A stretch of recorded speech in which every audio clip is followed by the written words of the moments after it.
እንግዲህ ይቅር በለኝ የኔ ውድ፣ እወዳለሁ። እኔ እኮ ለአንተ ለመኖር ብዬ ነበር የሰው ሀገር ላይ የተሰደድኩት። የሰው ልጅ ነበር አጥቤ ያሳደግኩት። ብዙ ነገር ስቃይ አይቼ ነው ያሳደግኩት። ማንም ሰው አይዞሽ ሳይለኝ ሳያግዘኝ ነበረ ለብቻ እያሳደግኩት።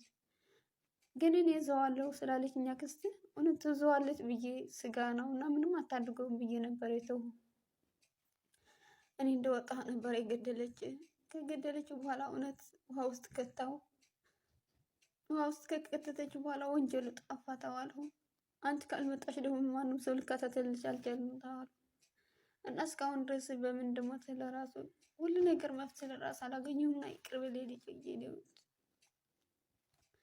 እና ይቅር በለኝ አባቴ። እኔ እኮ ደህና ኑሮ እኖርሃለሁ ብዬ ነበር የመጣሁት እንጂ ተቸግሬ ባሳድግ ደስ ይለኝ ነበረ። ስጋ ናትና ምንም አታድግም ብዬ ነበር የመጣሁት። እንደዚህ አይነት በሰቃ ከሆነ ተሰቃይተህ ትሞታለህ ብዬ አላሰብኩም። ይቅር በለኝ አባቴ፣ በጣም ይቅርታ።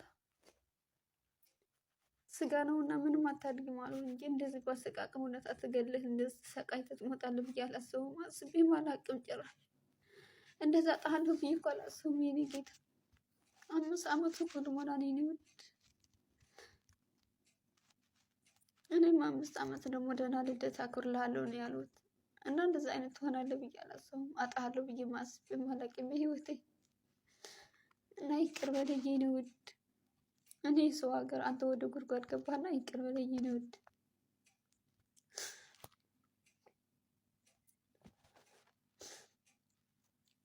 እና ይቅር በለኝ አባቴ፣ ይቅር በለኝ።